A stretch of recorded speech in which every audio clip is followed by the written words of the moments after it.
Olá, queridos, me chamo Rodrigo Aglio e tenho novamente uma mensagem do coração de Deus para suas vidas.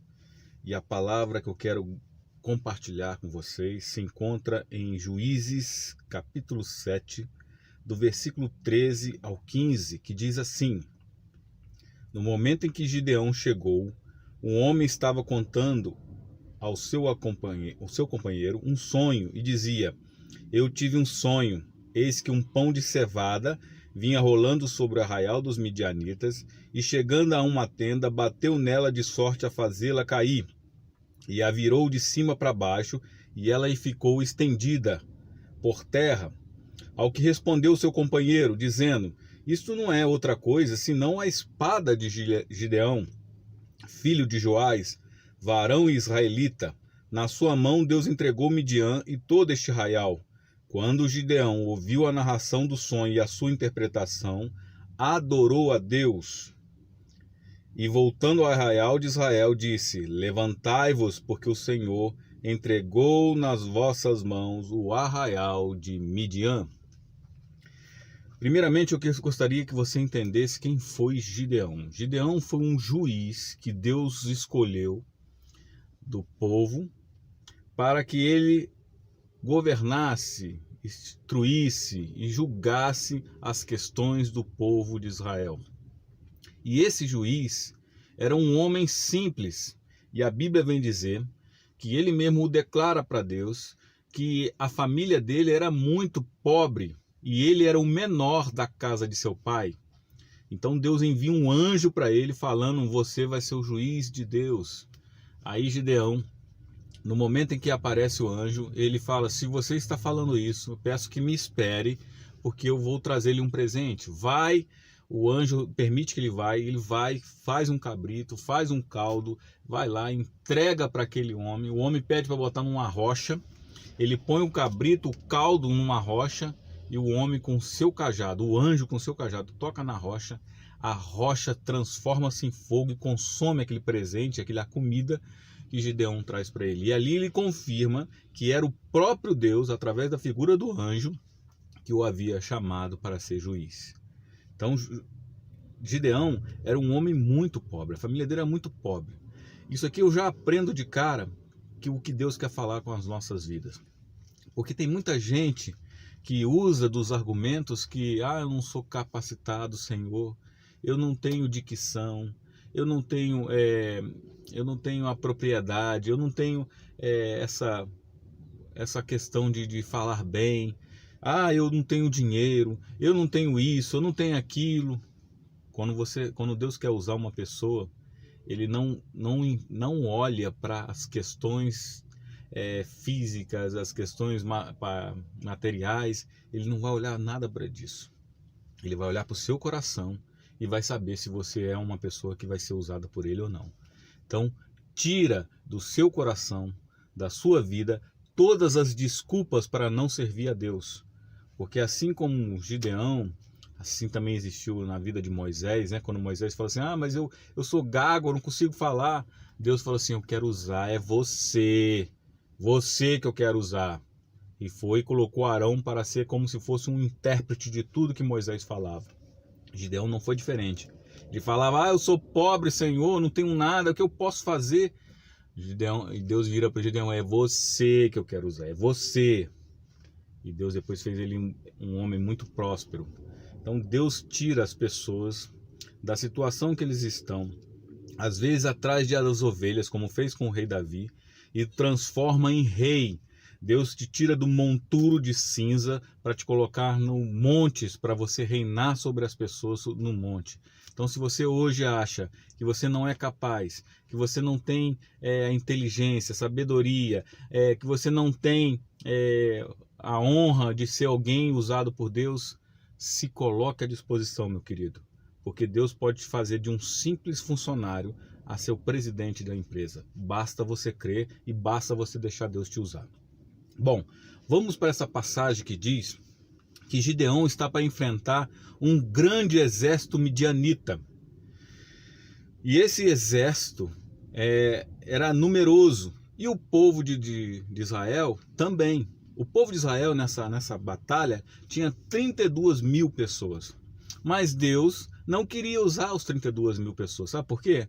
Porque se eles vencessem essa guerra, eles poderiam achar no seu coração, e Deus conhece todas as pessoas, poderiam achar no seu coração: nós vencemos a guerra com a força dos nossos braços, com os nossos talentos.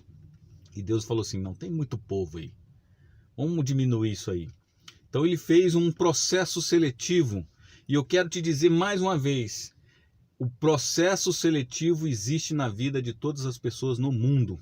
Se você for fazer uma prova, você vai ser avaliado pelo seu conhecimento. Não é diferente também para as questões de Deus. Deus sempre está fazendo um processo seletivo, só que diferente. A prova que o professor aplica é para te avaliar. Se você não tiver conhecimento, você é reprovado. A prova que Deus dá é prova de amor. Ele faz para que você possa ser aprovado lá na frente. Mas interessante é que Deus fez com que Gideão um processo seletivo, tipo da seguinte forma: assim, Gideão, grita no meio do povo aí quem está com medo, quem se sente covarde, pede para levantar a mão. Aí levantou a mão lá, 22 mil pessoas. Aí Gideão falou assim: ó, gente, pode pegar a sua sacolinha, seus pertences e ir para casa. Ficaram 10 mil homens. Aí Deus ainda achou, falou assim: não, tem muita gente ainda. Faz o seguinte, leva até as águas e lá você vai dizer, a quem eu indicar que é para ir com você, vai com você. Quem não é, não vai. Então chegaram às águas e Deus falou com Gideão assim, ó: quem se ajoelhar para beber a água, separa para um canto. E aquele que beber a água, lambendo como se fosse um cachorro, com a língua e olhando para frente, separa esses. Das 10 mil homens, gente, 300. Parece filme, né? Não sei, né? Até se o filme 300, né, foram baseados nessa passagem da Bíblia. Mas 300 homens foram separados para Gideão. E Gideão, quando viu aquilo, falou assim: Deus tem que ser poderoso mesmo, né? Para enfrentar um exército numeroso, os caras treinados na arte da guerra, para pegar 300 homens. Gideão, então, pode ter sido no seu coração induzido ao medo, induzido a fraquejar. E Deus, observando isso, porque Deus conhece cada coração, falou assim: Gideão, faz o seguinte, pega um moço aí, porque vocês estão além do monte, abaixo já está o exército inimigo, vai até o vale à noite e escuta o que eles estão dizendo, para você assim saber que eu estou no controle de todas as coisas. Quando ele chega lá embaixo, e ele fica escondido, e ele vê 2 homens conversando e compartilhando o seu sonho. E é esta passagem que eu acabei de dizer para você, que eles falam que teve um sonho, que Gideão chegava e que Deus ia dar vitória para Gideão. Quando ele ouve aquela situação, ele confirma que Deus havia dado o exército de Midian nas mãos de Gideão. Aí Gideão começa a traçar uma estratégia, e é isso que eu quero compartilhar com você. Gideão pega os 300 homens, pega 100 homens para cada canto do monte, e em cada mão desses homens ele coloca uma trombeta e uma tocha, porque assim, quando ele dissesse o Deus de Israel e o Deus de Gideão, quando ele gritasse assim, eles iam soar a trombeta e levantar a tocha. Feito isso, quando Gideão gritou, todo o exército ali dos 300 homens de Israel levantaram as suas trombetas e soaram ela e levantaram as tochas. Quando o exército que estava no vale viu aquelas coisas, se apavoraram, fugiram de medo, e o medo era tanto que eles achavam que o próprio inimigo estava lá no meio do arraial deles, e eles mataram uns aos outros. Então eu aprendo uma grande lição aqui. Quando nós confiamos em Deus, independente de você estar em menor número, saiba que Deus é o Deus da guerra, é o Deus que batalha por você. Você pode estar enfrentando o problema que for, mas quando Deus manda, se assegura, fica tranquilo, porque Ele vai dar a vitória. E a estratégia que Gideão usou foi formidável. Ele levantou as tochas, soou a trombeta, como se o exército já estivesse lá na porta do inimigo.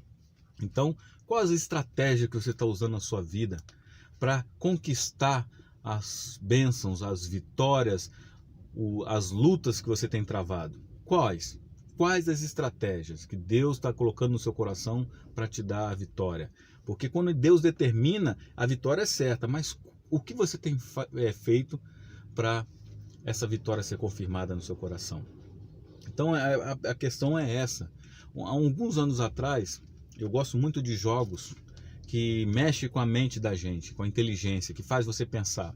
Gosto muito de xadrez, de dama, e o pôquer é uma desses jogos que eu gosto muito, porque faz a pessoa pensar, então faz a pessoa ficar inteligente, entendeu?